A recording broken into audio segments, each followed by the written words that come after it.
देशद्रोही हैं।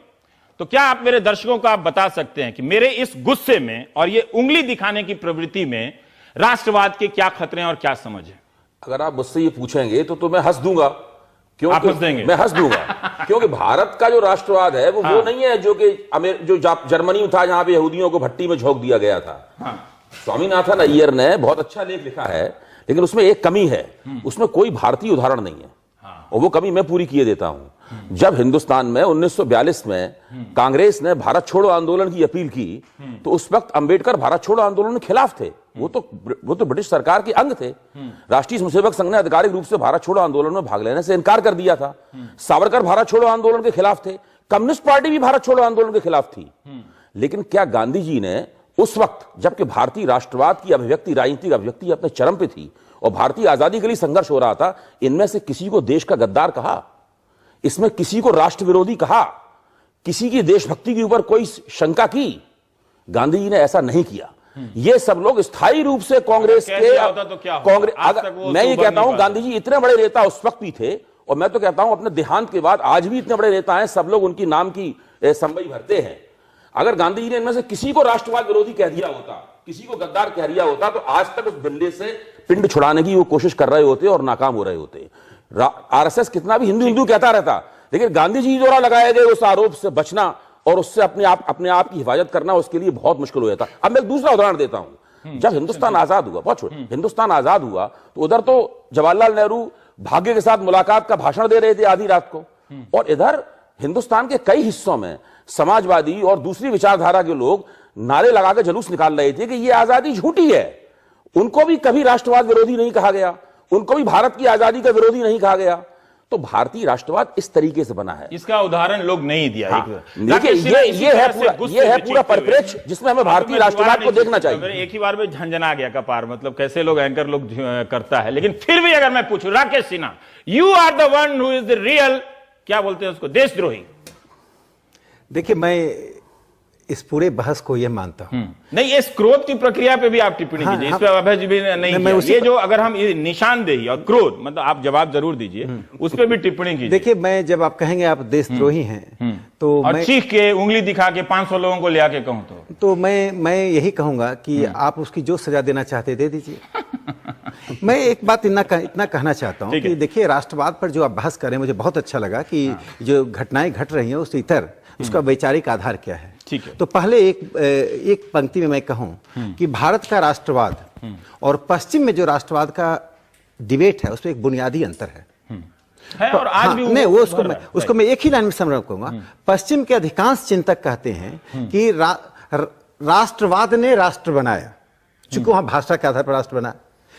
हाँ, अधिकांश चिंतक यही मानते हैं कि राष्ट्रवाद ने राष्ट्र बनाया, जो लेटेस्ट अभी बनाने के लिए राष्ट्रवाद की विचारधारा का इस्तेमाल जैसे ग्लेनर हैं, जो लेटेस्ट उन्होंने राष्ट्रवाद की किताब लिखी, उनकी किताब 24 भाषा में 1,60,000 किताबें बिकी। ठीक है। उन्होंने कहा कि राष्ट्रवाद एक प्रोडक्ट है और राष्ट्रवाद ने राष्ट्र को बना, राष्ट्र ने राष्ट्रवाद से राष्ट्र बना, जैसे भाषा के आधार पर राष्ट्र बना। द्वितीय विश्व युद्ध के बाद राष्ट्र बने। भारत की स्थिति डिफरेंट है। भारत में है कि राष्ट्र से राष्ट्रवाद आया। उसका मैं एक पंक्ति में कहता हूं, वो क्या है कि एक वेद का श्लोक है, जननी जन्मभूमि स्वर्गादपि गरीयसी। ये प्राचीन काल में जब राष्ट्र के ऊपर कोई डिबेट नहीं था, तब हमने कहा कि जो हमारी जन्मभूमि है वो स्वर्ग से भी अधिक पवित्र और पूजनीय होती है। तो जन्मभूमि और राष्ट्र में अंतर है। मैं यही आता हूं, मैं यही तो भारत में, भारत का जो विकास हुआ एक सभ्यताई के परिप्रेक्ष्य में हुआ, सभ्यता के परिप्रेक्ष्य में हुआ। तो भारत का राष्ट्रवाद उस सभ्यता के परिप्रेक्ष्य में देखना चाहिए। इसीलिए मैं रवीश जी एक बात कहता हूं, जो आप दोनों ने बहुत अच्छी बात कही, उसमें बहुत बातों से मैं अंतर करता हूं जो संघ के संबंध में कहा, बाकी बातें आपकी सब अच्छी थी। वो क्या है जो आप अंतर करते हैं तो वो भी आप बता दीजिए। नहीं, वो भी बता दूंगा, एक आध लाइन में तो बता ही दीजिए। हाँ, बता दूंगा। देखिए, भारत का राष्ट्रवाद कोर्सिव नहीं है। पश्चिम के राष्ट्रवाद में कोर्सन है, जैसे जर्मनी का आपने उदाहरण दिया। उसका एक उदाहरण देता हूं। बार बार पीडीपी की बात, हाँ मैं बता रहा हूं, बार बार भारत का राष्ट्रवाद कोर्सिव नहीं क्यों है कि देखिए, अभी आधुनिक उदाहरण लीजिए, नागालैंड में एंटी इंडिया मूवमेंट चला, कश्मीर में सेपरेटिस्ट मूवमेंट चला, मिजोरम में चला लालडेंगा का। सब जगह हमने डेमोक्रेटिक प्रोसेस से जो सीमांत क्षेत्र, सेना का कोई रोल नहीं है कहीं। मैं उसको ठीक है, आजकल के माहौल में डर रहे हैं हम लोग। एक लोकतांत्रिक प्रक्रिया के तहत हमने राष्ट्रवाद को इवॉल्व कराने की कोशिश की। ठीक है। एक दूसरा जो प्रोसेस के साथ चलता है, जो बहुत इंपॉर्टेंट है भारत में एक एसिमिलेशन का प्रोसेस चलता है। यदि पश्चिम का पैरामीटर माने तो लैंग्वेज के आधार पर यदि भारत में राष्ट्र बनाए तो 3000 राष्ट्र बन जाएंगे, यदि धर्म के आधार पर बनाए तो सैकड़ों राष्ट्र बन जाएंगे। तो हमने ये कहा कि भारत में राष्ट्रवाद का एक साधारण मतलब यह है कि आप अपनी जन्मभूमि, जो आपकी जन्मभूमि है, उसके प्रति आप एक इमोशनल एफिलिएशन। अगर आप यहां रुकें तो मैं इस पर टिप्पणी करना चाहता हूं कि आपने वेद के श्लोक का उदाहरण दिया, जननी जन्मभूमि, लेकिन ये और सभ्यता का उदाहरण दिया। तो सभ्यता यूरोप में भी पहले थी, ऐसा नहीं है कि जब वहां पर एक तरह से इवॉल्व आया। और सभ्यता कोई बहुत अच्छी चीज नहीं है, मैंने उसमें सामंतवाद है, उसमें कई तरह के शोषण है। तो हम आजकल वो कल्चरल प्रोग्राम के प्रोडक्ट के रूप में देखते हैं ना कि प्रगति मैदान में सिविलाइजेशनल कल्चरल प्रोग्राम हो रहा है। लेकिन जैसे ही आप उस पुराने श्लोक का देते हैं तो ये भी देखा गया, जो अध्ययन करने वाले रहे हैं, उन्होंने कहा कि एक आप उस आइडिया को, जो आज का आइडिया, जो 19वीं सदी का आइडिया है, उसको वहां ले गए जाके जहां कोई राष्ट्र की कोई कल्पना नहीं थी, लेकिन वो जन्मभूमि की बात थी जो आज के आइडिया से मैच कर जाती है। ये मेरी जन्मभूमि है, जो इसकी एक सीमा है।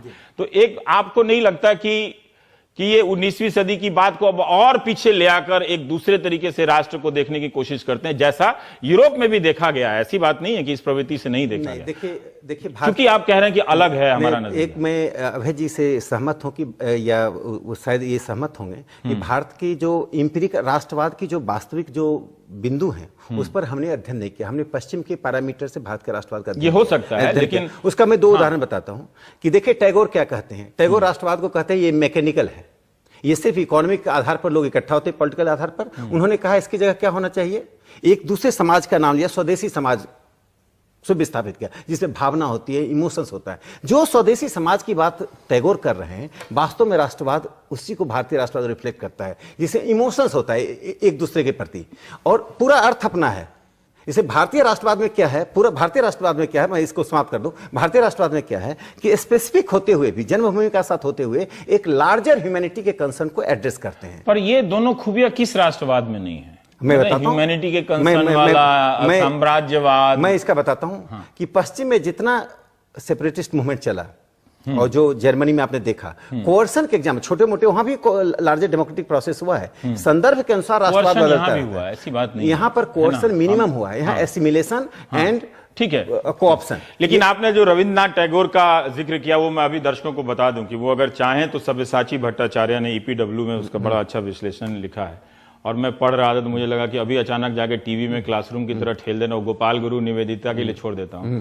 और मुझे बहुत गुस्सा आ रहा है कि उन्होंने आपको क्यों नहीं बुलाया। आप भी एक, आपका भी एक राइट विंग का भी पर्सपेक्टिव होना चाहिए, नेशनलिज्म होना चाहिए। और क्या, जब बहस हो रही है तो होना चाहिए जिसमें सारे लोग सुने। इसमें यही तो जेएनयू की विशेषता है कि वो डिबेट को, मैं उम्मीद करता हूं कि आपका जब सम्मेलन होगा राष्ट्रवाद पे तो आप निवेदिता मेनन को बुलाएंगे। मैं तो अपने यहाँ सब लोगों को बुलाता था। आप अपने यहाँ बुलाते, और मैं बताऊं रवि सिंह, मैंने आपको कई बार आमंत्रित किया, आप नहीं आए। तो मैंने आपकी, और मैंने इस वजह से मैं नहीं आया, किसी और अभय जी आए, एक मैं भी आ जाऊंगा। और एक मार्क्सवादी को बुलाया, उसके कारण जनसत्ता ने 4 हफ्ते तक डिबेट चलाया गया। क्यों बुलाया? डिबेट चलना चाहिए, बहुत अच्छा है। क्यों बुलाया? मैं तो डिबेट चला रहा हूं कि उन्होंने 7 क्लास लिया तो 1 क्लास आपका क्यों नहीं लिया? अगर आरएसएस में कोई नहीं है और आप ही हैं तो आपको बुलाना चाहिए। अगर कोई नहीं मिल रहा है नेशनलिज्म पे बोलने के लिए, यही विशेषता है। लेकिन जो उन्होंने टैगोर का उदाहरण दे दिया, लेकिन मैं जो समझा सब्यसाची भट्टाचार्य को पढ़ते, टैगोर का भी राष्ट्रवाद की समझ जो है वो बहुत उभरती जा रही है। अगर हम संक्षेप में ना दें, अजगर सांपेर एक को नीति, मतलब अजगर सांप की नीति है, मतलब राष्ट्रवाद।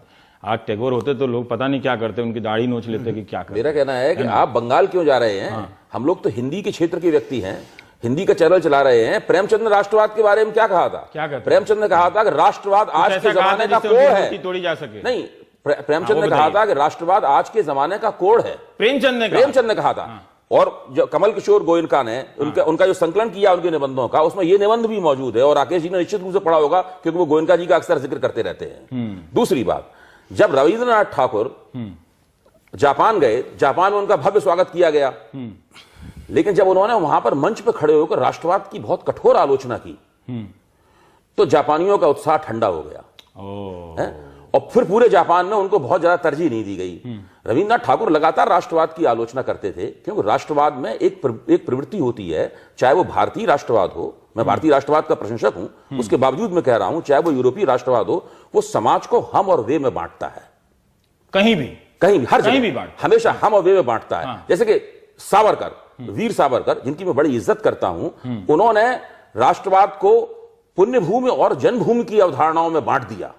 राकेश जी इस बात को अच्छी तरीके से जानते हैं कि जिनकी जन्मभूमि भारत हो सकती है, लेकिन पुण्य भूमि नहीं है तो उन्हें पूर्ण नागरिक होने का अधिकार नहीं है। तो वो हमेशा होता यह है कि जो 19वीं सदी में और तुरंत 20वीं सदी में राष्ट्रवाद की जो परिभाषाएं दी गई, उन्हें अगर आप आज के जमाने में लागू करेंगे, जब राष्ट्रवाद की ये परिभाषाएं पुरानी पड़ चुकी हैं, जबकि जो भारत में नहीं रहता है, जो एनआरआई है, नॉन रेजिडेंट इंडियन है, उसको भी भारतीय राष्ट्र के निकट लाने के उद्यम में नरेंद्र मोदी सबसे ज्यादा लगे हुए हैं, और कैसे उसको पूर्ण नागरिक भारत का बनाया जाए, बस उसने भारत की नागरिकता छोड़ दी है।